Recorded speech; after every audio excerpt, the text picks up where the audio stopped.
চলো আমরা আজকে 4 নম্বর ক্লাস শুরু করি। আমরা লাস্ট ক্লাসে হুকের সূত্রটা একটু ডিটেলস দেখছি। হুকের সূত্রের সাথে সাথে আমরা একটা গ্রাফ শেখার চেষ্টা করছি। গ্রাফটা হচ্ছে আসলে পীড়ন বনাম বিকৃতি লেখচিত্র, বা তুমি বলতে পারো ভার সম্প্রসারণ লেখচিত্র। এটা দুই ধরনের পদার্থের জন্য আমরা বোঝার চেষ্টা করছিলাম যে এক ধরনের পদার্থকে আমরা বুঝলাম ডাকটাইল ম্যাটেরিয়াল, নমনীয় বস্তু, আরেকটা হচ্ছে কি ব্রিটেল ম্যাটেরিয়াল বা ভঙ্গুর বস্তু। এই দুই ধরনের বস্তুর জন্য আমরা কী করছি, ইয়ংয়ের গুণাঙ্ক আমরা হচ্ছে পীড়ন বনাম বিকৃতি লেখচিত্র দেখছি। আমাদের জন্য ডাকটাইল ম্যাটেরিয়াল বা নমনীয় বস্তুর জন্য, যেমন ইস্পাত নমনীয় বস্তু, আর ভঙ্গুর বস্তু ছিল কাঁচ, কাঠ, কংক্রিট, ওগুলোর জন্য। তো আমাদের ডাকটাইল ম্যাটেরিয়ালের জন্য ইম্পর্ট্যান্ট ছিল আর কি। তো আজকে ধরো আমরা একটা ডাকটাইল ম্যাটেরিয়াল যেমন হচ্ছে ইস্পাতের তারের ইয়ংয়ের গুণাঙ্ক নির্ণয় করব। তো আসলে ইয়ংয়ের গুণাঙ্ক নির্ণয় করতে গেলে আমাদের বিভিন্ন পদ্ধতি আছে যে কিভাবে একটা পদার্থের ইয়ংয়ের গুণাঙ্ক নির্ণয় করব। তো আমাদের ইয়ংয়ের গুণাঙ্ক নির্ণয় করতে গেলে আমাদের প্রসারণ নির্ণয় করতে হবে। তো আমরা যখন প্রসারণ নির্ণয় করতে চাইব তখন আমাদের ফার্স্ট যে জিনিসটা লাগবে সেটা হচ্ছে কি, আমরা প্রসারণটা কি দিয়ে নির্ণয় করব, কিভাবে নির্ণয় করব। এটার জন্য আমাদের দুইটা পদ্ধতি আছে। একটা হচ্ছে কি ভার্নিয়ার পদ্ধতি, আর একটা হচ্ছে শার্ডের পদ্ধতি। আমি সহজে একটা পদ্ধতি দেখাতে চাচ্ছি, জাস্ট একটা আইডিয়া করার জন্য যে আসলে কিভাবে একটা পদার্থের, যে কোনো একটা পদার্থের ইয়ংয়ের গুণাঙ্ক আমরা কীভাবে নির্ণয় করি। তো আমাদের ইয়ংয়ের গুণাঙ্ক নির্ণয়, এটা থাকবে আজকের কাজ, যে ইয়ংয়ের গুণাঙ্ক আমরা নির্ণয় করতে চাই। হ্যাঁ, এখন আমরা ইয়ংয়ের গুণাঙ্ক নির্ণয় করতে চাইব, বা ইয়ংস মডুলাস যেটাকে বলে। ইয়ং গুণাঙ্ক, ইয়ং গুণাঙ্ক বা ইয়ংস মডুলাস নির্ণয় করতে চাই। ইয়ং গুণাঙ্ক, যেটাকে কেউ কেউ ওয়াই দিয়ে প্রকাশ করে, আমরা ওয়াই দিয়ে প্রকাশ করব। আবার কেউ কেউ অবশ্য এটাকে ই দিয়েও প্রকাশ করে। ইয়ংস মডুলাস, এটা ইলাস্টিক মডুলাস, এই জন্য ই দিয়ে প্রকাশ করে। আমরা বিজ্ঞানীর নাম অনুসারে, ইয়ং একজনের বিজ্ঞানের নাম অনুসারে আমরা এটাকে ওয়াই দিয়ে প্রকাশ করব। তো আমরা যখন একটা তারের, একটা ইস্পাতের তারের, ওই যে তোমরা দেখো না বেড়া বাঁধে, রড বাঁধে, বেড়া বাঁধে একটা চিকন তার দিয়ে, যেটা ইস্পাতের তার, বা আমরা বাংলায় যেটাকে গুণা বলি। এখন হচ্ছে ধরো একটা ইস্পাতের তারের বা একটা গুণার ইয়ংয়ের গুণাঙ্ক নির্ণয় করতে চাই। ধরো আমি যে তারের ইয়ংয়ের গুণাঙ্ক নির্ণয় করতে চাইবো, ওইটার জন্য আমার একটা সাহায্যকারী তার লাগবে। ধরো আমরা দৃঢ় কোনো একটা অবলম্বন থেকে, এটা ধরো দৃঢ় একটা অবলম্বন, এই দৃঢ় অবলম্বন থেকে আমরা কি করব, দুইটা তার ঝুলায় দিব। একটা নাম হবে সাহায্যকারী তার, আরেকটা হচ্ছে পরীক্ষাধীন তার। তো দুইটা তার, এটা একটা তার, এটা আরেকটা তার, দুইটা তার সমান্তরালে ঝুলায় রাখছে। এই দুইটা তারের প্রথম তারটা হচ্ছে আসলে সাহায্যকারী তার, দ্বিতীয় তারটা হচ্ছে পরীক্ষাধীন তার, যার ইয়ংয়ের গুণাঙ্ক নির্ণয় করব। তো প্রথম তারে একটা প্রধান স্কেল লাগানো থাকবে। ধরো একটা বড় স্কেল,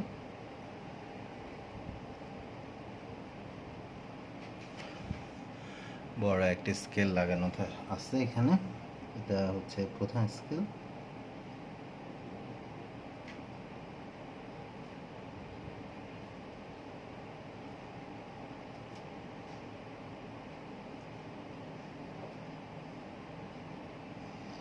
এই তারটা যাতে টান টান হয়ে থাকে, তাই এটার অপর প্রান্তে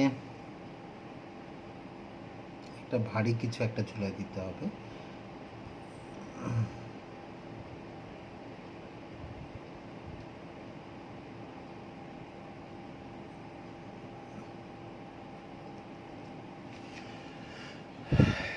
এখানের মধ্যে যাতে এই তারটা টান টান হয়ে থাকে, এই জন্য। হ্যাঁ, এই স্কেলটাকে আমরা বলতেছি প্রধান স্কেল।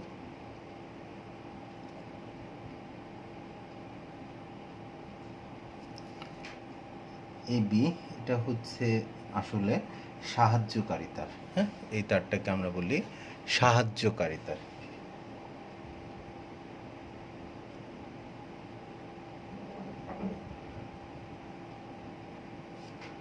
এই বি তারটা হচ্ছে সাহায্যকারী, মানে এ বি এ অংশটা হচ্ছে সাহায্যকারী তার। এই বি তারের এই প্রান্তে একটা স্কেল ঝুলানো আছে, আর এটা টান টান করে রাখার জন্য নিচে একটা ভর ঝুলাই দিছি, কারণ এটার একটা ভর থাকবে, এটার একটা ওজন থাকবে, এই ওজনের কারণে এটা কি টান টান হয়ে থাকবে, আর কিছু না। এখানের মধ্যে এটার যে ওজন, এই ওজনের কারণে এটা কি টান টান হয়ে থাকবে, এটা এম ভরে একটা বস্তু ঝুলানো আছে। এই এই যে ভরটা ঝুলাইছো, ওই যেটার কারণে ওজনের কারণে টান টান আছে, এটার একটা নাম আছে, এটাকে বলে ডেড লোড। এটাকে আমরা বলি ডেড লোড।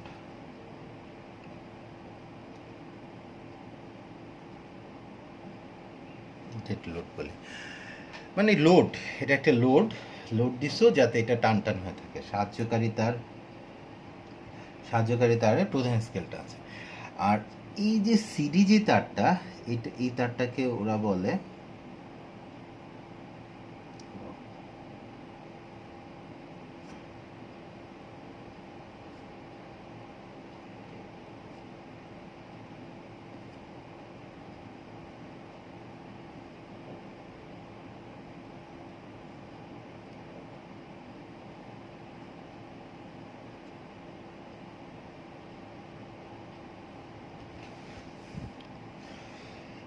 এটা হচ্ছে একটা ভার্নের স্কেল। হ্যাঁ, এই যে সিডি তার, এটা হচ্ছে আসলে পরীক্ষাধীন তার।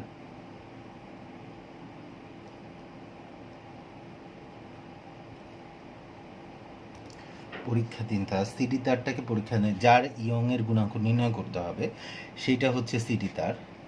এই স্কেলটা এখানে, এটাও একটা স্কেল, নাথিং এলস। এখানে কতগুলো দাগ কাটা আছে, এটা হচ্ছে 0, এটা হচ্ছে 10। এটা, এই স্কেলটা হচ্ছে ভার্নের স্কেল।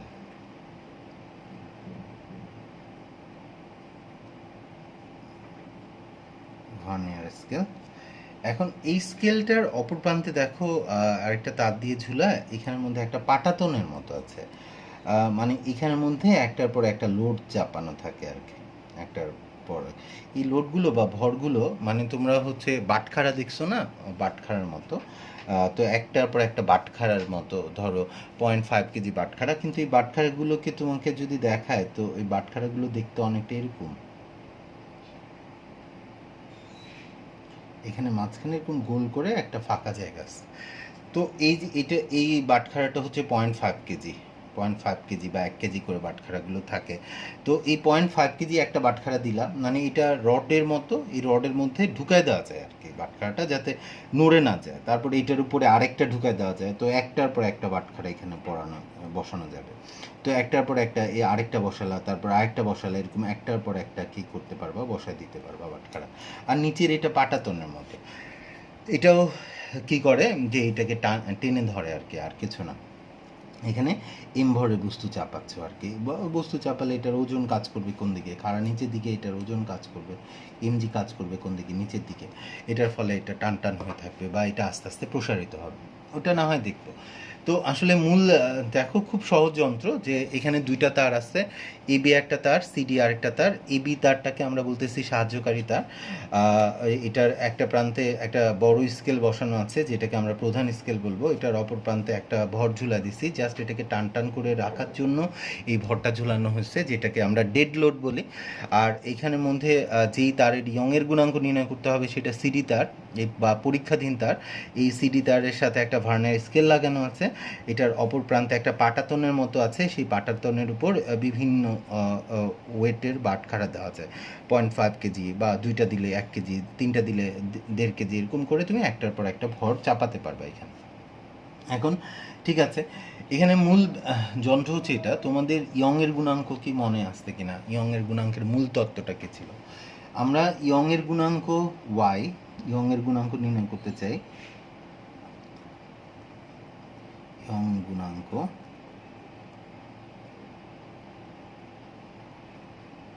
ইয়ং গুণাঙ্ক ওয়াই হচ্ছে দৈর্ঘ্য পীড়ন বাই দৈর্ঘ্য বিকৃতি। ইয়ং গুণাঙ্ক ছিল দৈর্ঘ্য পীড়ন বাই দৈর্ঘ্য বিকৃতি। আমরা দৈর্ঘ্য পীড়ন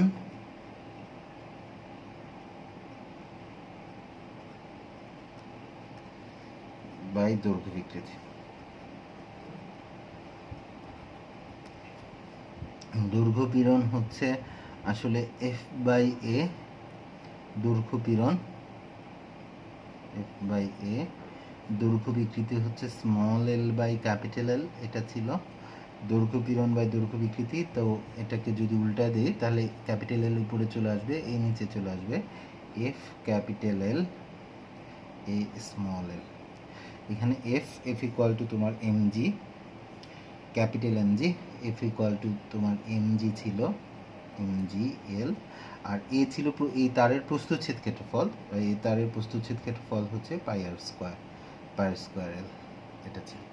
তার মানে কি ইয়ং এর গুণাঙ্ক নির্ণয় করার জন্য এটা লাগবে। এটা হচ্ছে মূল তত্ত্ব আর কি ইয়ং এর গুণাঙ্ক নির্ণয় করার, যে আমরা ইয়ং এর গুণাঙ্ক ওয়াই জানি, দৈর্ঘ্য পীড়ন বাই দৈর্ঘ্য বিকৃতি, দৈর্ঘ্য পীড়ন হচ্ছে এফ বাই এ আর দৈর্ঘ্য বিকৃতি। তুমি সহজ কথায় বুঝো যে আমি যখন এখানে একটা ভর চাপাবো, এই ভর চাপালে এটার ওজন কাজ করবে নিচের দিকে, কারা নিচের দিকে, এই বলটাকে আমরা বলি এক্সটার্নাল ফোর্স, বা আমরা এটাকে বলি বাহ্যিক বল। হ্যাঁ, এটাকে আমরা বলি এক্সটার্নাল ফোর্স, এটাকে আমরা বাহ্যিক বল বা প্রযুক্ত বল বলি, প্রযুক্ত বল।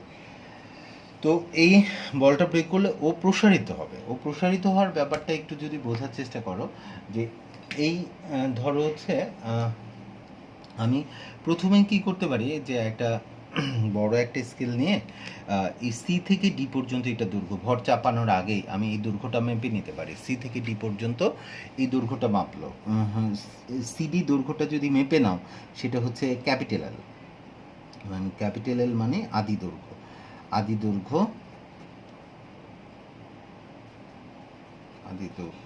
মানে এটা হচ্ছে সিডি দৈর্ঘ্য। এটা একটা প্রধান স্কেল দিয়ে এল পরিমাপ করা যায়। তাহলে তুমি ক্যাপিটাল এলটা মেপে ফেললাম, মানে এই এলটা মাপা হয়ে গেল, তুমি এল মাপতে পারো। আচ্ছা ঠিক আছে, এল মাপা হয়ে গেল। এখন আরেকটা কাজ, সেটা হচ্ছে কি, এল মাপার পরে আমাদের আদি দৈর্ঘ্য ক্যাপিটাল এল মাপা শেষ। এখন জি তো 9.8, এটা মাপার কিছু নাই। তো আমাদের কি করতে হয়, এই যে পরীক্ষাধীন তারটা আছে, একটা স্ক্রু গজ দিয়ে কি করতে হয়, এই তারটা আসলে দেখতে এমন, হ্যাঁ, এই তারটা আসলে এরকম চিকন না, এই তারটা হচ্ছে একটু মোটা টাইপের। তো এই তারটা যদি মাইক্রোস্কোপিক ভিউ দেখো তাহলে এই তারটা হচ্ছে এরকম সিলিন্ডারের মতো দেখতে।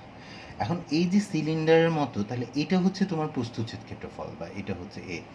তো আমরা কি করি, যে একটা স্ক্রু গজ দিয়ে এই তারের ব্যাসটা পরিমাপ করে ফেলা যায়। তার মানে কি, এই ব্যাসটা পরিমাপ করে ফেলা যায়, এই ব্যাসটা হচ্ছে ডি হচ্ছে এই তার একটা স্ক্রু গজ দিয়ে এটার কি করে, ব্যাস পরিমাপ করে, ব্যাস মানে ডি পরিমাপ করে। এই তাহলে তারের ব্যাসটা জানো, ব্যাস জানলে সুবিধাটা কি, 2 দিয়ে ভাগ করলে ব্যাসার্ধ পাওয়া যায়, তাহলে আর হচ্ছে ডি/2, ব্যাসার্ধ পেয়ে গেলাম। তো ব্যাসার্ধ যদি পাই, তো এটার ব্যাসার্ধ যদি জানি, তাহলে এ ইকুয়াল টু কি, পাই আর স্কোয়ার, এটার প্রস্থচ্ছেদ ক্ষেত্রফল পাই আর স্কোয়ার।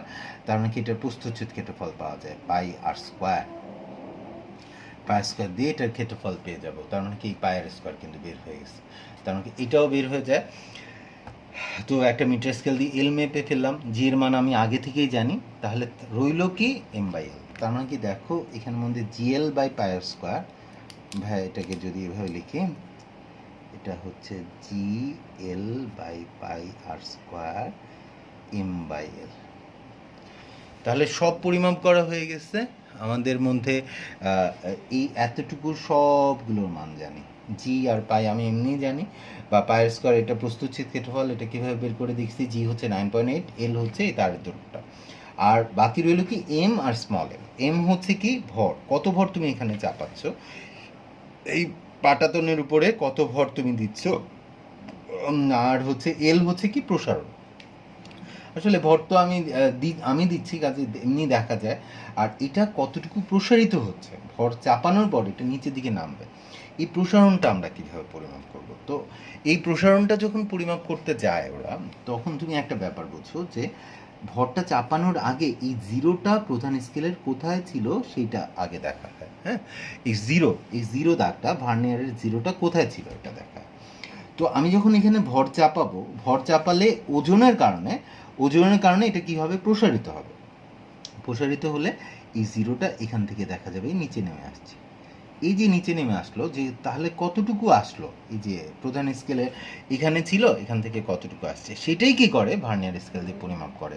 আর এই জিরোটা যেখানে আসবে সেটাই হবে কি তার প্রসারণ বা স্মল এল এর মান। তো আমরা ভার্নিয়ার স্কেলটা দিয়ে এই প্রসারণটা পরিমাপ করি। হ্যাঁ, এখানে আরেকটা ভর চাপালে দেখা যাবে এই জিরোটা আরও নিচে নামবে, তো ওই প্রধান স্কেল থেকে পরিমাপ করে ফেলা যায় এই ভার্নিয়ার স্কেল দিয়ে যে হ্যাঁ জিরোটা আস্তে আস্তে নিচের দিকে নামতে থাকে, ভর লোডিং করতে থাকলে ভর চাপাতে থাকবো আর এখানে প্রসারণ বের হতে থাকে। তো একটার পর একটা ওরা ভর চাপাতে থাকে আর এটা প্রসারিত হতে থাকে মানে এই জিরোটা নিচে নামতে থাকে আর স্কেল থেকে ওরা কি করে প্রসারণটা পরিমাপ করে না। ঠিক আছে, আচ্ছা তাহলে আসলে আমরা এটা অনেকটা প্র্যাকটিক্যালি করতে হবে। তো প্র্যাকটিক্যালি আমরা যখন এই কাজটা করতে থাকি তখন ব্যাপারটা অনেকটা এরকম যে আমরা একটা ছকের মতো করি, ছকের মধ্যে ওরা এরকম করে যে ছকে এখানের মধ্যে ভর চাপায়, এটা হচ্ছে এম, এরপর হচ্ছে এখানে লিখে প্রসারণ, তারপর কি করে সংকোচন, প্রসারণ, এরপর হচ্ছে কি সংকোচন, তারপর হচ্ছে কি এল, এরপর হচ্ছে এল। এখানের মধ্যে ধরো ফার্স্টে এখানের মধ্যে কোনো ভর চাপায় না, জিরো, তখন প্রসারণ শূন্য, সংকোচন শূন্য, এল শূন্য। তো এখানে কি করে 0.5 কেজি করে করে ভর বাড়া থাকে, 0.5 KG, 1.0 KG, 1.5 KG, 2.0 KG, 2.5 KG এরকম করে বসাতে থাকে। মানে এখানের মধ্যে একটার পর একটা, এখানের মধ্যে আগে একটা বাটখারা দিল তাহলে 0.5 কেজি, তারপর আরেকটা দিল 1 কেজি, তারপর আরেকটা দিল 1.5 কেজি, এরপর একটার পর একটা বাটখারা দিতে থাকে। তো একটার পর একটা বাটখারা দিতে থাকলে এটা তো প্রসারিত হতে থাকবে, তার মানে কি এখানে প্রসারণটা বাড়বে। ওরা এই প্রসারণটাই ধরো এটা 2 সেন্টিমিটার প্রসারিত হয়েছে বা 2.2 সেন্টিমিটার প্রসারিত হয়েছে বা 2.21 সেন্টিমিটার প্রসারিত হয়েছে, এটা 4.31 সেন্টিমিটার প্রসারিত হয়েছে, এরকম করে প্রসারণগুলো মাপতে থাকে। এরকম করতে করতে ধরো ও 5 কেজি পর্যন্ত ভর চাপাইছে, এখানের মধ্যে 5 কেজি পর্যন্ত ভর চাপালো, তার মানে কি এরকম করে প্রসারিত হতেই থাকে। তারপর 5 কেজি পর্যন্ত চাপানোর পর ওরা কি করে একটার পর একটা বাটখারা পরে সরাতে থাকে। তো একটা করে বাটখারা যদি সরায় তাহলে তো এটার ভর কমে যাবে, ভর কমে গেলে তো এটার ওজন কমে যাবে, ওজন যদি কমে যায় তাহলে এটা কি হয় আস্তে আস্তে সংকুচিত হতে থাকে বা ছোট হতে থাকে। তো এই সংকোচনের ডাটাটা আবার এখানের মধ্যে নিতে থাকে। ধরো 5 কেজিতে এখানের মধ্যে 20 সেন্টিমিটার 20.4 সেন্টিমিটার প্রসারিত হলো, তো এখানের মধ্যে 20 পয়েন্ট সংকোচন, তো 5 কেজি থেকে যদি একটা বাটখারা সরাই ফেলে তাহলে সেটা তো 4.5 কেজি। তো ও কি করে 4.5 কেজির জন্য সংকোচনটা কি হবে, এখানে যে ডাটাটা ধরো এটা ছিল 18.2, তাহলে এখানেও না 18.2 পাওয়া লাগবে। মানে হচ্ছে এখানে একটার পর একটা বাটখারা সরাতে থাকে, তো এইটার সাথে এটার ডাটাটা মিলতে হয়, মিলতে একদম সব বাটখারা যখন সরাই ফেলে আবার এটা জিরো হয়ে যায়। তার মানে কি এরকম দুইটা ডাটা কেন, কারণ একবার প্রসারণের সময়, একবার লোডিংয়ের সময়, এবার আনলোডিংয়ে চেক করার জন্য যে 4.5 কেজি যখন ঝুলে রাখছে যে একই মান আসতেছে কিনা। দেখা যায় আসলে প্র্যাকটিক্যালি যখন করে একই মান আসে না, কাছাকাছি একটা মান আসে। তো কাছাকাছি মান আসলে কি করে এই দুইটার গড় মান দিয়ে কি করে এলটা পরিমাপ করে আর কি, এই দুইটাকে যোগ করে 2 দিয়ে ভাগ করে এই মানটা পায় আর কি। এখানে যে দুইটা ডাটা পাচ্ছে এই দুইটা ডাটা যোগ করে 2 দিয়ে ভাগ করে এল। তুমি বলতে পারো যে ভাইয়া আমার একটা ভর আর একটা প্রসারণ পাইলেই তো হয়, একটা এম আর একটা এল এর মান জানলেই তো আমি ইয়ং এর গুণাঙ্ক নির্ণয় করতে পারি। কিন্তু প্র্যাকটিক্যালি যখন তুমি একটা কাজ করো, তুমি সহজে একটা কথা বোঝো, প্র্যাকটিক্যালি আমি একটা জিনিসের মান বের করব, তো আমার তো ওই ডাটাটা ভুল হতে পারে, প্র্যাকটিক্যালি মানুষের তো ভুল হয়। তো ওই ডাটাটা ভুল হলে এটার ইয়ং এর গুণাঙ্ক ভুল হয়ে যাবে, মানে আমি ইস্পাতের তারের যে ইয়ং এর গুণাঙ্ক নির্ণয় করতে চাচ্ছি সেই ইয়ং এর গুণাঙ্ক ভুল হবে।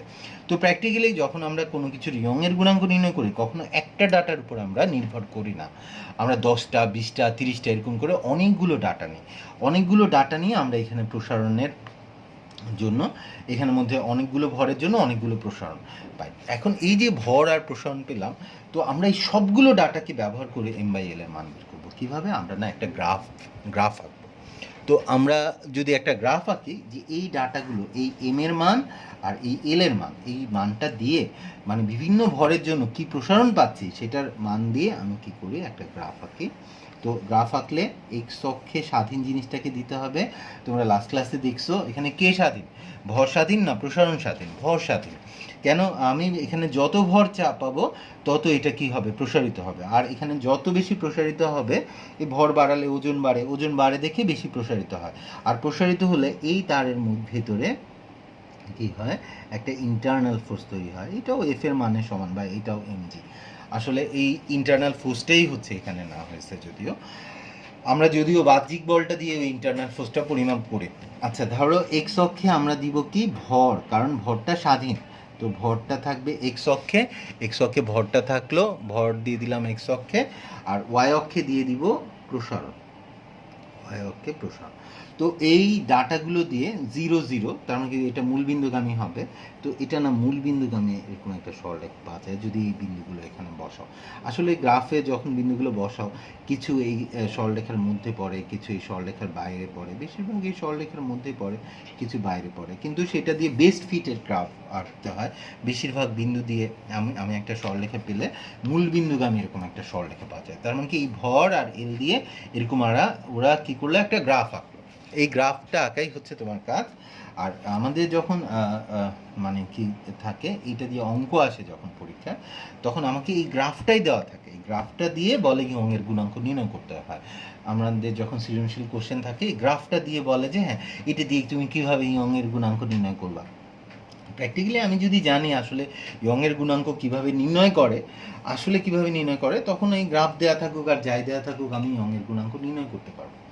তো আসলে এর পরবর্তীতে যে কাজটা করে, এই গ্রাফটা আঁকা হয়ে গেল, তো এই গ্রাফটা ব্যবহার করে কীভাবে, ব্যবহার করে এই যে একটা মূলবিন্দুগামী সরলরেখা পাওয়া গেল, এই সরলরেখাটার ঢাল বের করে কিভাবে। এটা তো ধরো ও এ একটা সরলরেখা পাইছো, এই সরলরেখাটার উপরে ধরো পি একটা বিন্দু নিলা, পি বিন্দু নিয়ে এই এক্স অক্ষের উপরে তুমি কি করো, একটা লম্ব টেনে দাও, এক্স অক্ষের উপরে এখান থেকে একটা লম্ব টেনে দিলা, পিএম লম্ব। আচ্ছা পিএম একটা লম্ব টেনে দিলাম। তো এখানে এই ও এম ও পিএম এটা হচ্ছে কিন্তু একটা ত্রিভুজ হয়ে গেল। হ্যাঁ, এই কোণটাকে তুমি যদি মনে করো থিটা, তার মানে কি এই কোণটা যদি থিটা হয়, তাহলে এটার ঢাল বা স্লোপ নির্ণয় করতে পারো। এটার ঢাল বা স্লোপ যেটা তোমরা বলতে পছন্দ করো বলো, এটা ঢাল বা স্লোপ এম, এটা হচ্ছে কি টেন থিটা,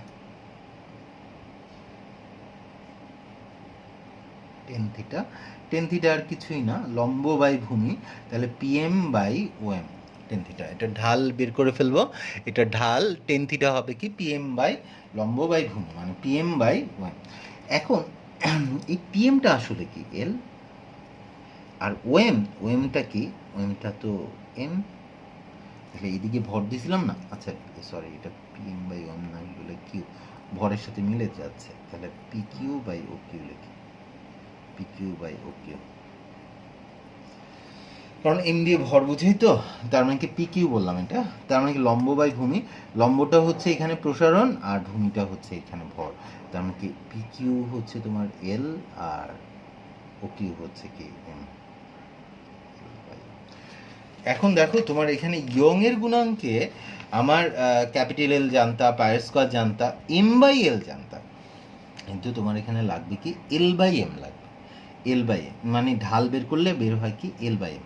তাহলে আমি ওয়ান বাই ঢাল করে ফেলি, ওয়ান বাই ঢাল হবে বা one by M, one by ঢাল বা ওয়ান বাই এম, এটা হচ্ছে কি এম বাই এল। তাহলে এই গ্রাফটা থেকে কি করতে হয়, এই গ্রাফের ঢাল বের করতে হয়, ঢাল বের করে এই ঢালকে উল্টা দিতে হয়, ওয়ান বাই ঢালের মান বের করতে হয়। আমার ইয়ংয়ের গুণাঙ্ক ওয়াই, এটা হচ্ছে হ্যাঁ দৈর্ঘ্য পীড়ন বাই দৈর্ঘ্য বিকৃতি, এটা F by A by L by L, এখান থেকে তোমার আসছিল F L, F capital L, A small L, এটা আসছিল এ স্মল এল, সেখান থেকে তুমি পাইছিলা এমজি, এফ হচ্ছে এমজি এল, বা এ হচ্ছে প্রস্থচ্ছেদ ক্ষেত্রফল, এটা ছিল পাই আর স্কোয়ার স্মল এল, সব বের হয়ে গেছে। তো আমরা এখান থেকে এখানের মধ্যে পাই গেছি G capital L by pi R square, এটা এম বাই এল।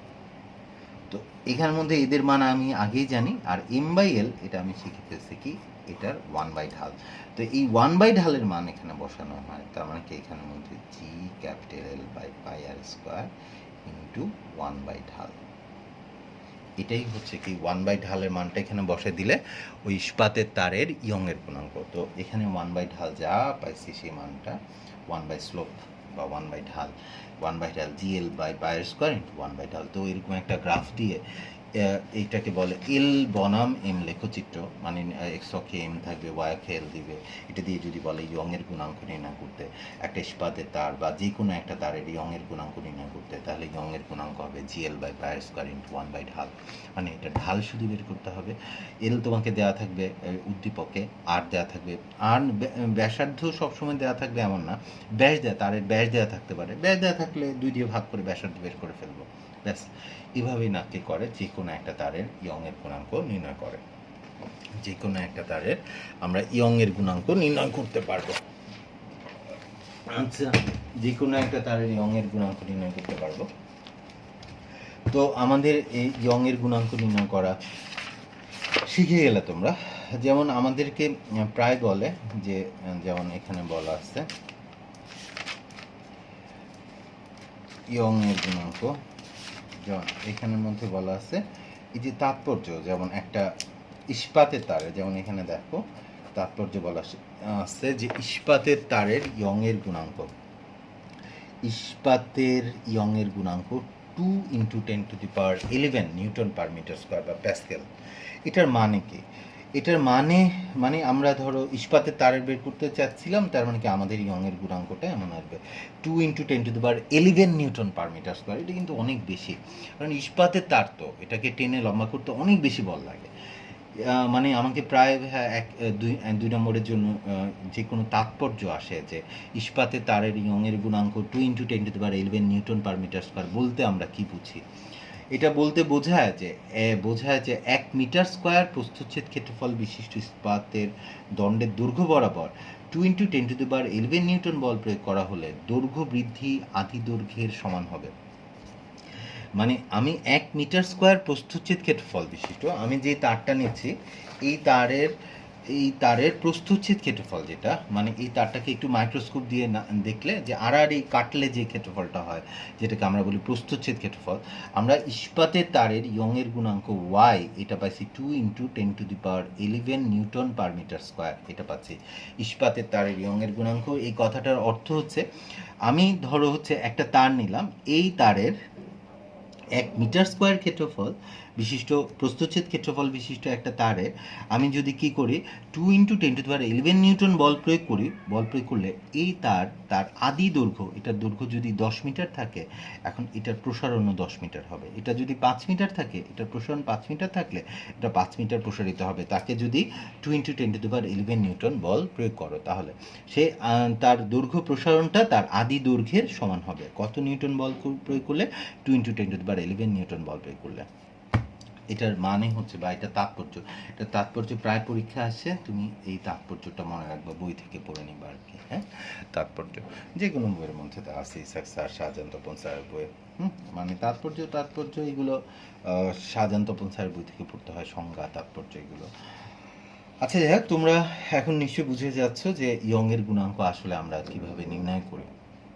তো চলো আমরা আবার এখানে ফেরত আসবো একটু পরে, কিন্তু হচ্ছে তার আগে আমরা শুধু দৈর্ঘ্য বিকৃতি, দৈর্ঘ্য পীড়ন, দৈর্ঘ্য গুণাঙ্ক বা ইয়ংয়ের গুণাঙ্ক এটা দেখছি। আমরা এখন আয়তন পীড়ন, আয়তন বিকৃতি, আয়তন গুণাঙ্ক এগুলো দেখার চেষ্টা করব। চলো আমরা ধরো আজকে সেকেন্ডলি যে জিনিসটা দেখতে চাই, ধরো আয়তন বিকৃতি, আয়তন পীড়ন এবং আয়তন গুণাঙ্ক। হ্যাঁ, আয়তন বিকৃতি আমরা দেখতে চাই, আয়তন,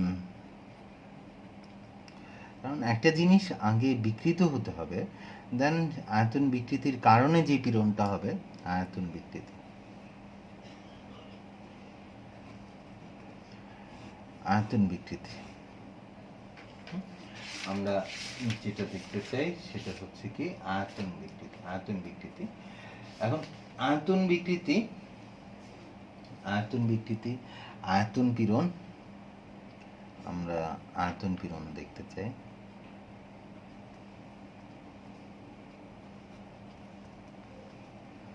তার সাথে দেখতে চাই আয়তন গুণাঙ্ক।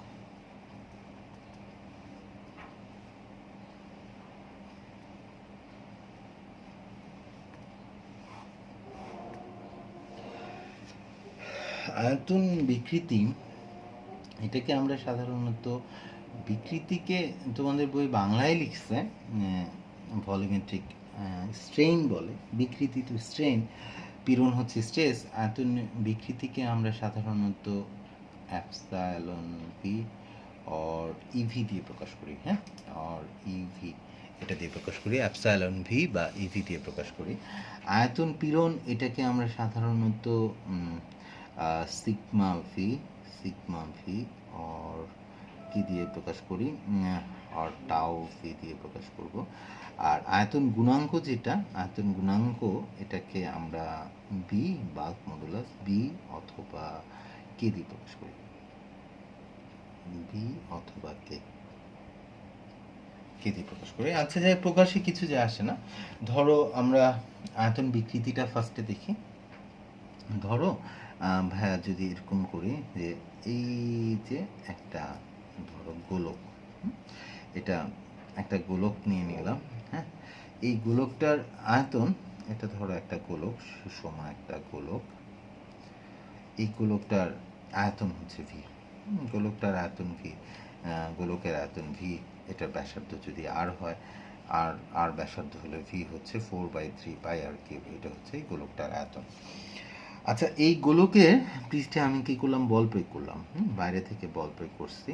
এখন যখন এটা বাইরে থেকে বল প্রয়োগ করলাম, সুষমভাবে চারদিক থেকে আমি বল প্রয়োগ করতেছি। ধরো এফ পরিমাণ বল প্রয়োগ করলাম, সুষমভাবে চতুর্দিক থেকে আমি বল প্রয়োগ করলাম।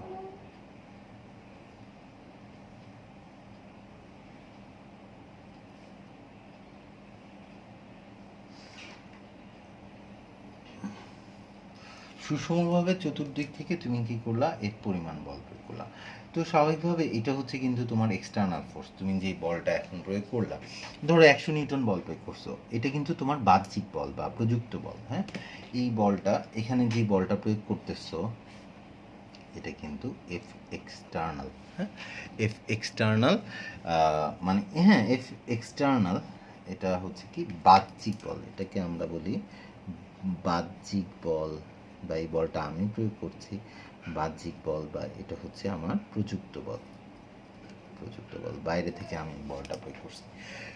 তো স্বাভাবিকভাবে তুমি চারদিক থেকে একটা জিনিসকে চেপে ধরছো, তো এটার আয়তন না কমে যেতে থাকবে, যে এর আয়তন ছোট হয়ে যাবে, চারদিক থেকে বল প্রয়োগ করছো, এই যে কমে যাবে। এখন এটার আয়তন যখনই কমে যাবে, কমে যাওয়া মাত্রই সাথে সাথে এটার মাঝে না, এটার ভিতরে একটা বাধা দানকারী বল তৈরি হয়ে যাবে, মানে এই বলটাকে বাধা দেওয়ার জন্য একটা বল এটার মধ্যে সৃষ্টি হয়ে যাবে। তো এইখানের মধ্যে এই বলগুলো, এই ভেতরে যে বলটা, সেই বলটা ইন্টারনাল ফোর্স বা অভ্যন্তরীণ বল, যেটাকে আমরা বলি প্রত্যয়নী বল।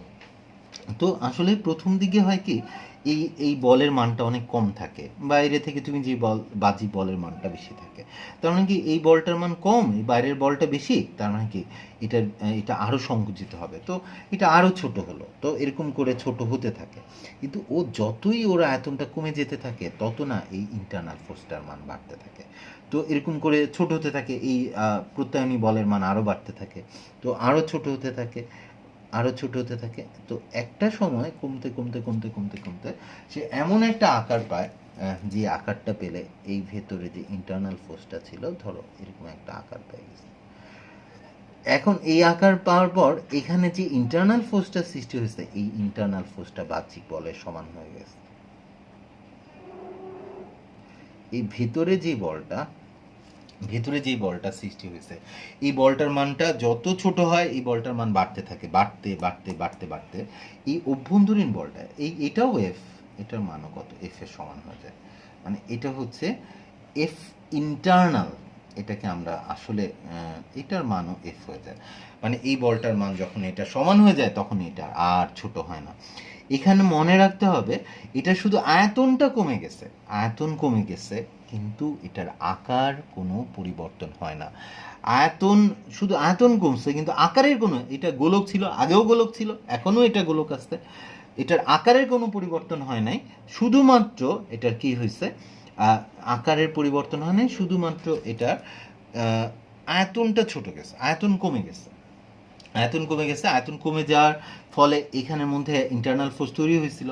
তো এই ইন্টারনাল ফোর্সটার মান প্রথমে কম ছিল, তো যত আয়তন কমতেছে ওর এই ইন্টারনাল ফোর্সের মান বাড়তে থাকে বাড়তে থাকে বাড়তে বাড়তে বাড়তে বাড়তে একটা সময় ইন্টারনাল ফোর্সের মানটা এই ভিতরের অভ্যন্তরীণ বল বা প্রত্যয়নী বলের মান এই বাহ্যিক বলের মানের সমান হয়ে যায়। এই বাহ্যিক বলের মানের সমান যখন হয়ে যায় তখনই না এটা স্থির হয়ে যায়, মানে এটার আয়তন আর কমবে না। তো এফ ইন্টারনাল মানে এই বলটাকে আমরা বলি প্রত্যায়নী বল, বা এটাই স্থিতিস্থাপক বল, প্রত্যায়নী বল বা ইন্টারনাল ফোর্স। হ্যাঁ, এখন তাহলে এটার আয়তন তো প্রথমে ক্যাপিটাল ভি ছিল, এখন এটার আয়তন তো কমে গেছে। কতটুকু আয়তন কমলো? ধরো স্মল ভি পরিমাণ আয়তন কমে গেছে, স্মল ভি পরিমাণ আয়তন কমে গেছে। তাহলে এখন এটার আয়তনটা কত? এখন এটার আয়তনটা হচ্ছে capital V minus small V. মানে প্রথমে এটার আয়তন ছিল ক্যাপিটাল ভি, এখানে ভি পরিমাণ আয়তন তার কমে গেছে, তাহলে এখন আয়তন কত? V minus small V. তাহলে আমি যদি বলি যে হ্যাঁ, তাহলে ভি আয়তনে আয়তন কমছে কতটুকু? স্মল ভি পরিমাণ। তাহলে একক আয়তনে আয়তন কমছে কতটুকু? Small V by capital V. এটার নামই হচ্ছে আয়তন বিকৃতি। আয়তন বিকৃতি আয়তন আয়তন বিকৃতি আয়তন বিকৃতি বা ভলিউমেট্রিক স্ট্রেন এটাকে বলে। আয়তন বিকৃতি বা ভলিউমেট্রিক স্ট্রেন এটাকে ইভি দিয়ে প্রকাশ করতে পারো। আয়তন বিকৃতি এটা small V by capital V কেউ লিখে। আর এই স্মল ভি দিয়ে যেহেতু আয়তনের পরিবর্তন, এটা তুমি লিখতে পারবা ডেল্টা ভি বাই ভি, মানে এটা আয়তনের পরিবর্তন, আয়তনের ডেল্টা ভি। তাহলে প্রথমে একটা আয়তন ছিল ভি1, পরে আয়তন হচ্ছে V two, delta V by V এটা লিখে অনেক ক্ষুদ্র পরিবর্তনের জন্য তুমি এটাকে লিখতে পারবা ডিভি বাই ভি। এগুলো সবই হচ্ছে কি আয়তন বিকৃতি। তো কেউ কেউ small V by capital V ব্যবহার করে, কেউ ডেল্টা ভি বাই ভি ব্যবহার করে, বা কেউ ডিভি বাই ভি ব্যবহার করে অনেক ক্ষুদ্র পরিবর্তনের জন্য সেটা। তো এটা আয়তন বিকৃতি। তো আয়তন বিকৃতি তুমি বাইরে থেকে বল প্রয়োগ করছো, আয়তন কমে গেছে, মানে আয়তন কমে গেছে, আকারের কোনো পরিবর্তন। মনে রেখো, আয়তন বিকৃতি যখন হবে তার আকার আগে যেটা ছিল আকারের কোনো পরিবর্তন হতে পারবে না, শুধুমাত্র আয়তনের পরিবর্তন হবে। আকারের কোনো পরিবর্তন হয় না, শুধু আয়তন কমে গেছে বাইরে থেকে বল দেওয়ার কারণে, বাহ্যিক বলের কারণে এটার আয়তন কমে গেছে। আয়তন কি পরিমাণ কমে গেছে? Small V. তাহলে একক আয়তনে আয়তন কতটুকু কমছে সেটাই আয়তন বিকৃতি। কারণ আমরা জানি বিকৃতি পরিমাপ করতে হয় একক মাত্রায়, তাই আমাকে বের করতে হয় একক আয়তনে আয়তন কতটুকু কমে গেছে। আয়তন কমে গেছে স্মল ভি বাই ক্যাপিটাল। একক আয়তনে আয়তন কমছে হচ্ছে small V by capital V. এটাই ভলিউমেট্রিক স্ট্রেন বা আয়তন বিকৃতি। এটার কোনো একক নাই, আয়তন বিকৃতির কোনো একক নাই, মাত্রা নাই। কোনো বিকৃতিরই কোনো একক বা মাত্রা, মানে দৈর্ঘ্য বিকৃতিরও দেখছি একক বা মাত্রা নাই, একক বা মাত্রা নাই, এটার একক বা মাত্রা থাকে না। আচ্ছা, ঠিক আছে। এখন তুমি যদি একটু চিন্তা করো যে আমি বাইরে থেকে একটা বল প্রয়োগ করছিলাম, এখন কোথায় বলটা প্রয়োগ করছো? কোথায়? এই গোলকের পৃষ্ঠে। আচ্ছা, ঠিক আছে, গোলকের পৃষ্ঠের ক্ষেত্রফল কত?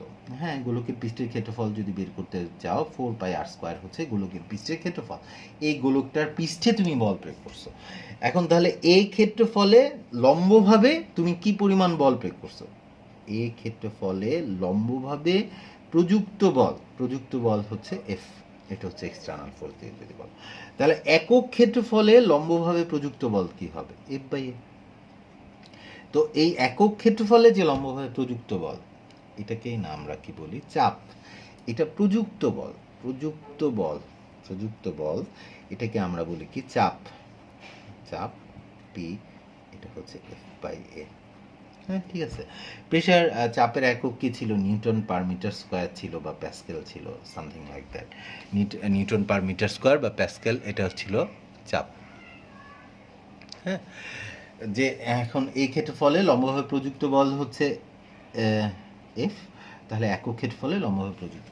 এখন আমি এই বাহ্যিক বলটা না নিয়ে আমি যদি ইন্টারনাল ফোর্সটা নেই, যে এই ক্ষেত্রফলে লম্বভাবে প্রযুক্ত বল না, কি পরিমাণ প্রত্যয়নী বল সৃষ্টি হয়েছে, এই ক্ষেত্রফলে লম্বভাবে কি পরিমাণ এই যে আমি বাইরে থেকে বল প্রয়োগ করলাম, বল প্রয়োগ করার ফলে তার আয়তন কমে গেল, মানে আয়তন বিকৃতি হলো। এই আয়তন বিকৃতির কারণে এখানে একটা প্রত্যয়নী বল সৃষ্টি হয়েছে বা একটা বাধাদানকারী বল বা একটা প্রতিরোধমূলক বল সৃষ্টি হয়েছে, সেটার মানের দিক থেকে ওর মানের সমান।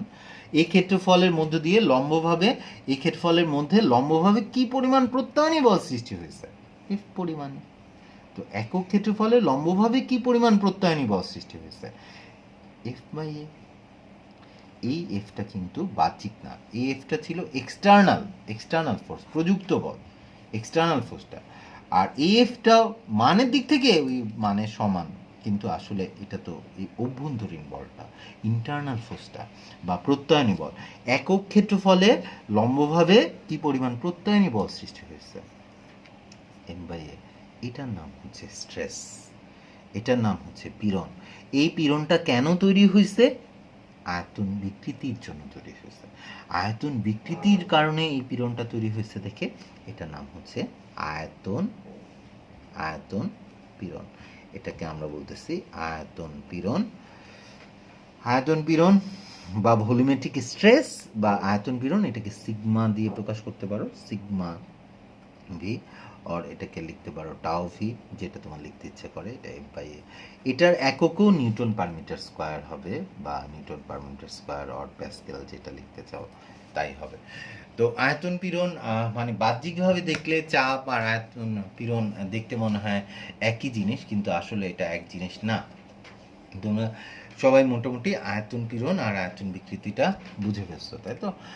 যে আর কিছু না, তো এটা বাইরে থেকে আমি বল প্রয়োগ করছি, এটার আয়তন কমে গেছে, আয়তন কমে যাওয়াতে তার একটা আয়তন বিকৃতি হয়েছে। আয়তন বিকৃতির কারণে এটার ভিতরে একটা প্রত্যয়নী বল সৃষ্টি হয়েছে, বাধাদানকারী বল সৃষ্টি হয়েছে। এই ক্ষেত্রফলে কি পরিমাণ প্রত্যয়নী বল সৃষ্টি হয়েছে? এই পরিমাণ। তাহলে একক ক্ষেত্রফলে কি পরিমাণ প্রত্যয়নী বল সৃষ্টি হয়েছে? এফ বাই এ। তো সেটাকে আমরা আয়তন পীড়ন, মানে আয়তন বিকৃতির জন্য আয়তন পীড়নটা সৃষ্টি হয়েছে, এই আর কিছু না। মানে আগে সহজভাবে দেখো, তারপরে এটাকেই আমি আর একটু কঠিনভাবে তোমাকে দেখাবো, কিন্তু আগে একটু ইজিলি এটা দেখো, এটা বেটার হয়। হ্যাঁ, ইজিলি এটা দেখো, বোঝা যায় কিনা আয়তন পীড়ন কি আর আয়তন বিকৃতিটা কি, এটা বুঝে গেলে তো আমরা হুকের সূত্রটা আবার এখানে ব্যবহার করতে পারি। হুকের সূত্রটা যদি ব্যবহার করো, হুকের সূত্রটা এমন ছিল,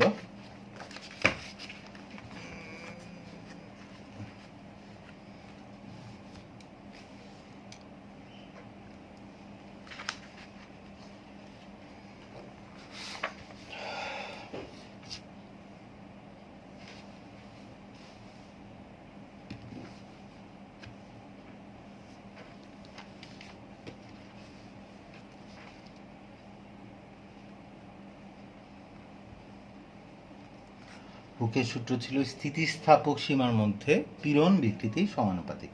তো আমি বলতে পারি স্থিতিস্থাপক সীমার মধ্যে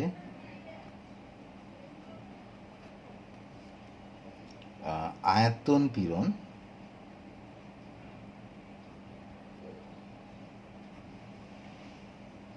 সমানুপাতিক আয়তন বিকৃতি,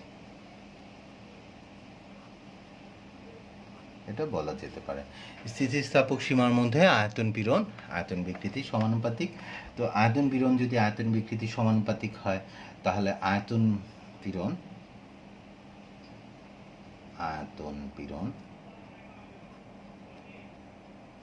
ইকুয়াল টু কি হবে? একটা ধ্রুবক হবে, একটা ধ্রুবক ইন্টু আয়তন বিকৃতি, এটা হবে। এখন আয়তন বিকৃতিটাকে নিচে নিয়ে আসো, তাহলে আয়তন পীড়ন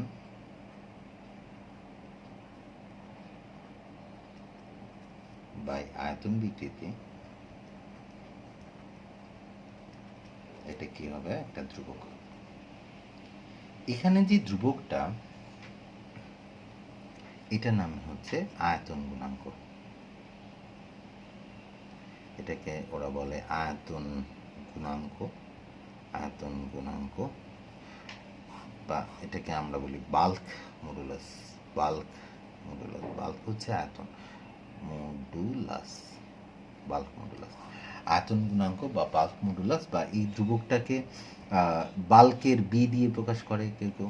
হ্যাঁ, বাল্ক মডুলাস বি দিয়ে প্রকাশ করতে পারে, অথবা এটাকে কে দিয়ে প্রকাশ করতে পারে, বাল্ক কেউ কেউ এটাকে কে দিয়ে প্রকাশ করে, মানে তোমাদের শাহজাহান তপন স্যারের বই বি দিয়ে প্রকাশ করা আছে, তোমাদের ইসাক স্যারের বই কে দিয়ে প্রকাশ করছে। কারণ তোমাদের জন্য বাল্কের ইউআরএল বাকি আছে। আচ্ছা না, এমন কিছু না, সবাই এটাকে বি অথবা কে দিয়ে প্রকাশ করে, তোমার যেটা দিয়ে প্রকাশ করতে পছন্দ হয় তুমি সেটা দিয়ে প্রকাশ করো।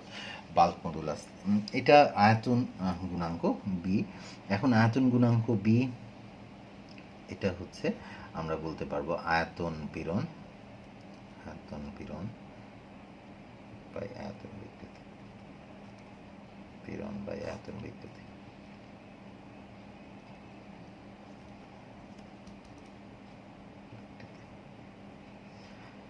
তার মানে কি এটা হচ্ছে আয়তন গুণাঙ্ক বি অর কে, তোমরা যেটা পছন্দ, বা এটা কে লিখতে পারবো, আয়তন পীড়ন বা আয়তন বিকৃতি, আয়তন পীড়ন ডিভাইডেড বাই আয়তন বিকৃতি, আয়তন বিকৃতি, আয়তন পীড়ন ডিভাইডেড বাই আয়তন বিকৃতি, আয়তন বিকৃতি, সরি আয়তন ক আবার লিখি, আয়তন বিকৃতি, আয়তন পীড়ন বাই বি অথবা কে, যে কোনো একটা দিয়ে প্রকাশ করো, যে কোনো একটা দিয়ে প্রকাশ করতে পারবা। আমাদের এই জিনিসটাই দরকার ছিল, কে মানে আসলে সব সময় কে, এটা হচ্ছে আয়তন পীড়ন, আয়তন পীড়ন, এটাকে আয়তন পীড়ন, পীড়ন তো এটাকে আমরা টাও ভি বা সিগমা ভি এটা দিয়ে প্রকাশ করতে পারবো। আয়তন বিকৃতি, আয়তন বিকৃতি এটা ই ভি, এটা এভাবে প্রকাশ করতে পারবো, বা এটাকে sigma V by epsilon V এভাবে প্রকাশ করা যেতে পারে। তো কিছু যায় আসে না তুমি কি দিয়ে প্রকাশ করতেছো, বি অথবা কে একটা কিছু দিয়ে প্রকাশ করো, অথবা আমাদের প্রকাশ ভঙ্গিমাগুলো একটু দরকার, যে এখানের মধ্যে কে এটা হচ্ছে লিখতে পারবো F by A divided by small V by capital V, small V by capital V এটা লেখা যাবে, small V divided by capital V. F by A এটাকে আবার কেউ কেউ লিখে এভাবে লেখা যেতে পারে, তো এফ বাই এ এটাকে আবার পি লিখে চাপ, small P small V by capital V, তার মানে কি এটাকে এভাবে লিখতে পারবে small P by V capital V. সবগুলোই তুমি ব্যবহার করতে পারবা অঙ্কতে, স্মল পি ক্যাপিটাল ভি এটা ব্যবহার করতে পারবা, এটা ব্যবহার করতে পারবা, এটা ব্যবহার করতে পারবা, যেটা তোমার ব্যবহার করতে ভালো লাগে সেটা ব্যবহার করো। তো তবে একটা মনে রাখতে হবে, বি বা কে যেটাই ব্যবহার করো না কেন এটাকে আয়তন গুণাঙ্ক বলে বা বাল্ক মডুলাস বলে। দেখো এখানের মধ্যে আমি যদি বলি পীড়নের তো একক আসছে, বিকৃতির তো একক নাই, পীড়নের একক হচ্ছে নিউটন পার মিটার স্কোয়ার, পীড়নের একক হচ্ছে newton per metre square, newton per metre square, বিকৃতির কি একক নাই, নাই, তার মানে কি পীড়নের একক যেটা বাল্ক মডুলাস বা আয়তন গুণাঙ্কের একক সেটাই, তার মানে কি আয়তন গুণাঙ্কের একক হচ্ছে নিউটন পার মিটার স্কোয়ার, এটার একক নিউটন পার মিটার স্কোয়ার বা pascal, pascal newton per metre square বা প্যাসকেল হচ্ছে এটার একক। আচ্ছা এখন আমি যদি এভাবে বলি নিউটন পার মিটার স্কোয়ার বা প্যাসকেল আয়তন গুণাঙ্কের একক, এটার আরেকটা নাম আছে, এটাকে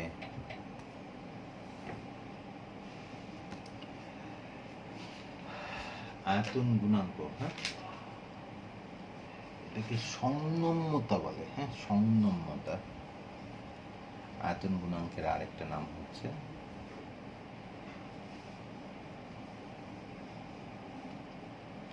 সংনম্যতা, ওই নামটা একটু পরে ব্যাখ্যা করতেছি, সংনম্যতা।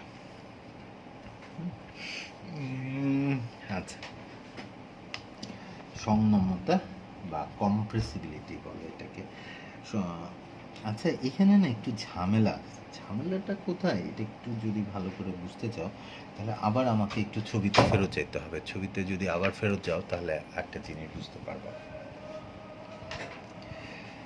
যেমন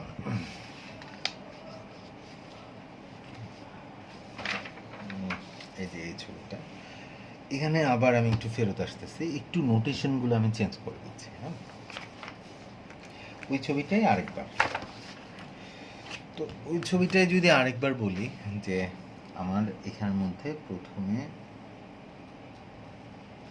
প্রথমে এটার আয়তন ছিল V1, V1 equal to V ছিল। তো এখন আমি বাইরে থেকে কি করছি, বল প্রয়োগ করছি। আচ্ছা আচ্ছা, বল প্রয়োগ করার আগে আমাকে বলো, যখন এটার আয়তন V ছিল তখন এখানে কি কোনোই চাপ ছিল না? আসলে তো এখানে চাপ ছিল। তখন এখানে যে চাপটা ছিল সেটা ছিল বায়ুমণ্ডলীয় চাপ P1, মানে প্রথম অবস্থায় এখানে যে চাপটা ছিল সেটা হচ্ছে বায়ুমণ্ডলীয় চাপ, যেটা কিনা 1 অ্যাটমসফিয়ার বলো বা যেটাই বলো, বায়ুমণ্ডলীয় চাপ এটা ধরো P, হ্যাঁ, 76 সেন্টিমিটারের চাপ। এই 76 সেন্টিমিটার পারদ চাপে দেন এটা আয়তন ছিল V। তার মানে কি, যখন তুমি বাইরে থেকে আবার একটা বল প্রয়োগ করে দিলা, এক পরিমাণ বল প্রয়োগ করে দিছো, এখন বাইরে থেকে তুমি বল প্রয়োগ করছো, তো এই বল প্রয়োগের কারণে এখানে কিন্তু চাপটা বেড়ে গেল। এখন দ্বিতীয় ক্ষেত্রে তোমার চাপ হচ্ছে কি P2। P2 হচ্ছে তোমার বায়ুমণ্ডলীয় চাপ তো আছে, আগে যে বায়ুমণ্ডলীয় চাপ ছিল সেই বায়ুমণ্ডলীয় চাপ তো আছে, বায়ুমণ্ডলীয় চাপ প্লাস প্রযুক্ত চাপ, বায়ুমণ্ডলীয় চাপ প্লাস প্রযুক্ত চাপ। তার মানে কি, এখানের মধ্যে বায়ুমণ্ডলীয় চাপ P তো ছিলই, তারপরে তুমি যে F/A পরিমাণ চাপ দিছো, যেই কারণে এটার আয়তন কমে গেছে, V পরিমাণ আয়তন কমে গেছে, আয়তনটা স্মল v পরিমাণ কমে তুমি বলছো V মাইনাস স্মল v হয়েছে। এটাকে এইভাবে চিন্তা করো, এটার আয়তন প্রথমে ছিল V1, পরে এটার আয়তন হচ্ছে V2। তাহলে এই যে আয়তন V2 হয়ে গেল, কমে গেল আয়তন, এই যে কমে ছোট হয়ে গেল, তাহলে আয়তন আসলে কতটুকু কমছে? আয়তন কমে গেছে, এটা আমি এইভাবে লিখতে পারি, আয়তন হ্রাস পেয়েছে ডেল্টা V, এটা হচ্ছে V2 মাইনাস V1। প্রথমে ছিল V1, পরে হচ্ছে V2, তাহলে V2 মাইনাস V1, এটা হচ্ছে ডেল্টা V। হ্যাঁ, এখানের মধ্যে ডেল্টা V। এখন তুমি খেয়াল করো, এখানের মধ্যে চাপের পরিবর্তন, তাহলে আমি যেটা লিখি ডেল্টা P, এটা হচ্ছে যদি লিখি P2 মাইনাস P1, তার মানে এটা P plus F/A minus P, তার মানে আসলে F/A। তাহলে F/A কে যে আমি চাপ বলছি, আসলে F/A আসলে চাপ না, এটা হচ্ছে চাপের পরিবর্তন।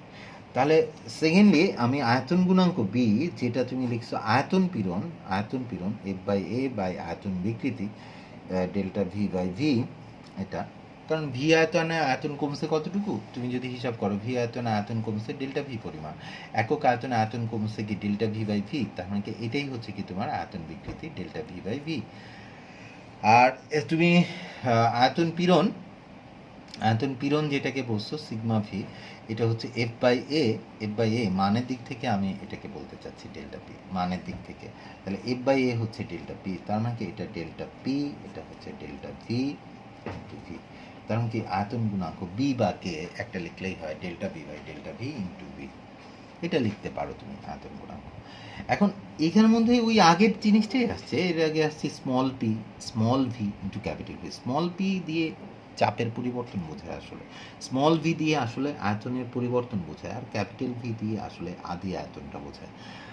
এখন এইটুকে করার জন্য আমি আবার ফেরত আসি নাই, আসলে কি কারণে? দেখে কারণটা হচ্ছে এটা, দেখো তোমার চাপ কি বাড়ছে, দেখো P1 এর থেকে P2টা বেশি, মানে আগে শুধু বায়ুমণ্ডলের চাপ ছিল, এখন বায়ুমণ্ডলের চাপ প্লাস প্রযুক্ত চাপ, মানে চাপ তোমার বাড়ছে। আয়তন কি বাড়ছে? আয়তন আগে ছিল V1 ছিল এইটা, V2 হচ্ছে এইটা, তাহলে আয়তন কি বাড়ছে? না, আয়তন তো কমে গেছে। চাপ বাড়ছে কিন্তু আয়তন কমে গেছে, চাপটা বাড়ছে কিন্তু আয়তনটা কমছে, মানে ডেল্টা পিটা পজিটিভ কিন্তু ডেল্টা ভিটা negative, delta P positive delta V negative. কারণ কি, চাপ যদি বাড়ায় তাহলে আয়তন কমে, চাপ যদি কমায় তাহলে আয়তন বাড়ে। তাহলে তুমি যদি এই সমীকরণটাকে সঠিক করতে চাও, তাহলে কিন্তু এখানে কি আছে, একটা নেগেটিভ সাইন আছে, কারণ কি তোমাকে এই জিনিসটা জানতে হবে। মানে আরও সঠিক যদি করতে চাও, আসলে এটাকে লিখে এভাবে বি হচ্ছে minus DP by DV into V, B লিখো আর কে লিখো, যেটা লিখো, বা K equal to minus DP by DV. আসলে এই মাইনাসটা বলার জন্য আসছি যে এখন আমি আয়তন যদি বাড়াই, চাপ যদি বাড়াই তাহলে আয়তন কমবে, চাপ যদি কমায় আয়তন বাড়বে। সবসময় পি বাড়লে ভি কমে, আবার পি যদি কমায় তাহলে ভি বাড়ে, মানে চাপ কমলে আয়তন বাড়ে, মানে ডেল্টা পি যদি আবার নেগেটিভ হয় ডেল্টা ভিটা কি হয়, পজিটিভ হয়। তার মানে কি একটা প্লাস হলে আরেকটা মাইনাস, তাহলে তোমার এখানে একটা মাইনাস সাইন দিতে হবে, একটা প্লাস আরেকটা মাইনাস, এটাই হচ্ছে ব্যাপার। এই জন্য আয়তন গুণাঙ্কের রাশিমালায় আসলে কি আছে, একটা মাইনাস সাইন আছে। তো আয়তন গুণাঙ্ককে আসলে রাশিমালাটা এমন হওয়া উচিত। হ্যাঁ, তো আমি এই যে তাহলে এটা কি ভুল হয়ে গেল না, আগে যেটা লিখছো সেটা ভুল হয়ে গেল না? না, আগেরটা ভুল হয় নাই, ওটা মান বিবেচনা করে লিখছো। তো মান বিবেচনা করলে তো মাইনাস না দিলাম না, সমস্যা কি? কোনো সমস্যা নেই, মানে এখানের মধ্যে এখানে ভুল হয় নাই, আসলে এখানে ভুল হয় নাই, আমরা এখানের মধ্যে মান বিবেচনা করে লিখছি, তাই মাইনাস সাইনটা দিই নাই। আর প্রকাশ ভঙ্গিমা কী দিয়ে প্রকাশ করি এটা তো কোনো ব্যাপার না, বি দিয়ে প্রকাশ করি আর কে দিয়ে প্রকাশ করি, কিছু যায় আসে না সেটাতে। হ্যাঁ, একেবারে কিছু যায় আসে না। তাহলে তোমরা যদি এই আয়তন গুণাঙ্কটা বুঝে ফেলো, তাহলে আমাদের নেক্সট যেটা করতে হবে, এখানের মধ্যে তোমাদের বইয়ের মধ্যে ছিল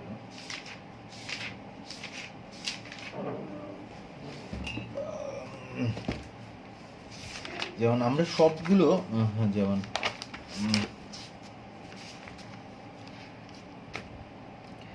আয়তন গুণাঙ্ক বা বাল্ক মডুলাস, এখানে সবখানে তাৎপর্যগুলো পড়তে হয়। হ্যাঁ,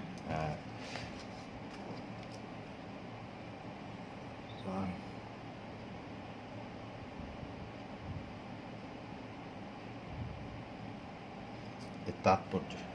আচ্ছা একটা কথা বলি, আয়তন গুণাঙ্কের নাম সংনম্যতা না অসংনম্যতা, সরি অসংনম্যতা, এটার নাম ইনকম্প্রেসিবিলিটি। সংনম্যতা একটু পরে বলছি, তারা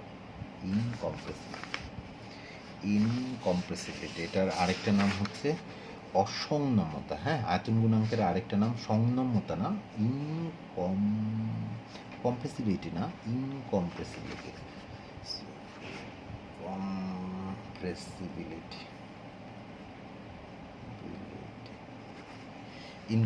অসংনম্যতা। হ্যাঁ, আয়তন গুণাঙ্কের একটা নাম।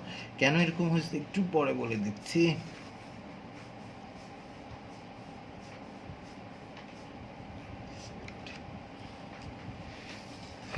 আচ্ছা, কোথায় জানিয়েছিলাম আমরা?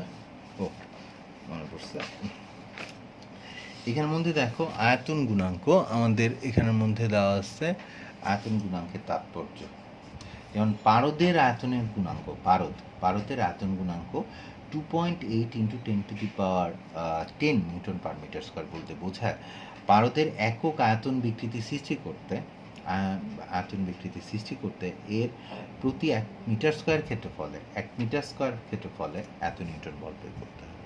তুমি যদি এখানের মধ্যে দেখো আমাদের আয়তন গুণাঙ্কের আসলে এই তাৎপর্যটা আসে কিভাবে, আমি যদি বলি যে আমাদের তো আয়তন গুণাঙ্ক বি, এটা কি আসলে অজানা কোনো কিছুকে জানা কিছু সমান বানাতে হয়, তাই তো? এখানের মধ্যে F by A divided by small V by capital V, হ্যাঁ, small V by capital V, এই তো। আচ্ছা, এখানের মধ্যে স্মল ভি বাই ক্যাপিটাল ভিটাকে আমরা ইভি লিখে দিই, তাহলে আমাদের জন্য সুবিধা হয়। এফ বাই এ এটাকে ইভি লিখে দিলাম, ইভি। এখন দেখো অজানা কিছুকে জানা কিছু সমান বানাতে হয়। ধরো এর মান 1 করে দাও, ইভি এর মান 1 করে দাও, তেমন কি এটা ধরো 1 মিটার স্কোয়ার, আর আয়তন বিকৃতি 1 বললেই তো হবে। হ্যাঁ, তার মানে কি সেক্ষেত্রে শুধু এফ থাকে না, এটাও 1 এটাও 1, তার মানে কি বি ইকুয়াল টু কি হয়ে যায়, এফ। তাহলে এফকে বি বলা যায়। তার মানে কি আমরা যখন বলি যে হ্যাঁ পারদের আয়তনের গুণাঙ্ক 2 into 8 into 10⁻10 newton per metre square, এই কথাটার অর্থ কি? পারদের আয়তন গুণাঙ্ক 2.8 into 10⁻10 newton per metre square, এই কথাটার অর্থ হচ্ছে আমি যদি পারদের বলতে বোঝায় পারদের একক আয়তন বিকৃতি সৃষ্টি করতে, মানে ইভি ইকুয়াল টু 1, মানে এক একক আয়তন বিকৃতি, পারদের এক একক আয়তন বিকৃতি সৃষ্টি করতে পারদের 1 মিটার স্কোয়ার ক্ষেত্রফলে, প্রতি 1 মিটার স্কোয়ার ক্ষেত্রফলে 2.8 ইন্টু 10⁻10 নিউটন বল প্রয়োগ করতে হবে। 2 ইন্টু 10⁻, তুমি যদি 2 ইন্টু 10⁻10 নিউটন বল প্রয়োগ করো পারদের প্রতি 1 মিটার স্কোয়ার ক্ষেত্রফলে, তাহলে এক একক আয়তন বিকৃতি সৃষ্টি হবে। এই কথাটার অর্থ হচ্ছে এটা, মানে যার আয়তন গুণাঙ্ক, আচ্ছা, আয়তন আয়তন গুণাঙ্ক বি বা কে, এটাকে বলে ইনকম্প্রেসিবিলিটি, মানে যার মানে দেখো এই যে আমি একটা জিনিসকে কম্প্রেস করে ছোট করে ফেলতেছি, এটা হচ্ছে কম্প্রেসিবিলিটি। আয়তন গুণাঙ্ক বেশি মানে কি, সে যার আয়তন গুণাঙ্ক যত বেশি সে তত বেশি বাধা দিবে, কারণ কি তত বেশি বাধা দিলে কি তার আয়তন কম পরিবর্তন হবে।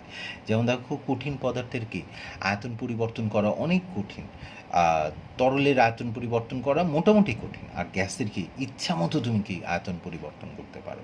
তার মানে কি সবাইকে সমান পরিমাণ কম্প্রেস করা যায় না। একটা জিনিসকে কম্প্রেস করলে এটার ভেতরে কি পরিমাণ বাধাদানকারী বল সৃষ্টি হয়, যার আয়তন গুণাঙ্ক যত বেশি হয় তাকে কম্প্রেস করা তত কঠিন, মানে হচ্ছে একটা বস্তুর আয়তন কত সংকুচিত হবে বা যত কমে যেতে পারবে, এটা আয়তন গুণাঙ্ক দিয়ে বোঝা যায়। তার মানে কি তো আয়তন গুণাঙ্ক বেশি হওয়া মানে কি এটা ইনকম্প্রেসেবল মানে এটা কম্প্রেস হয় না, এটাকে সংকুচিত করা যায় না, এটাকে সংনমিত করা যায় না। এই জন্য আয়তন গুণাঙ্কের আরেকটা নাম আমি বুঝলাম অসংনমতা। হ্যাঁ, আয়তন গুণাঙ্কের আরেকটা নাম সংনমতা না, এটাকে বলা হয় ইনকম্প্রেসিবিলিটি, মানে এটাকে বলে অসংনমতা। আয়তন গুণাঙ্ককে বলে অসংনমতা। হ্যাঁ, এটাকে ইনকম্প্রেসিবিলিটি, এটাকে ইনকম্প্রেসিবিলিটি বলে। সংনম্যতা বলে আরেকটা কথা আছে, সেটা আয়তন গুণাঙ্কের বিপরীত রাশি। হ্যাঁ, সংনম্যতা বলে আরেকটা কথা আছে, সেই সংনম্যতা জিনিসটা হচ্ছে ডিফারেন্ট। সংনম্যতা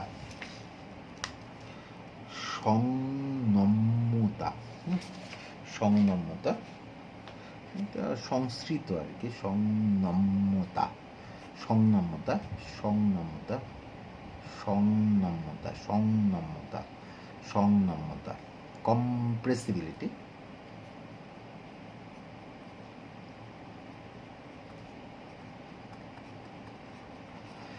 সংনম্যতা বা কম্প্রেসিবিলিটি, এটাকে সি দিয়ে প্রকাশ করা হয়, সি ইকুয়াল টু 1/k বা 1/b। কম্প্রেসিবিলিটি, সংনম্যতা বা কম্প্রেসিবিলিটি হচ্ছে আয়তন গুণাঙ্কের বিপরীত রাশি, আর কিছু না। ওটা ছিল অসংনম্যতা, তাহলে এটা হবে সংনম্যতা। সি হচ্ছে 1/k, সি হচ্ছে 1/k বা 1/b, ঠিক আছে। এটার মানে হচ্ছে কম্প্রেসিবিলিটি, এটা হচ্ছে আয়তন, ওটা ছিল আয়তন পীড়ন বাই আয়তন বিকৃতি, এটা হচ্ছে আয়তন বিকৃতি বাই আয়তন পীড়ন, এটা হচ্ছে আয়তন বিকৃতি ডিভাইডেড বাই আয়তন পীড়ন।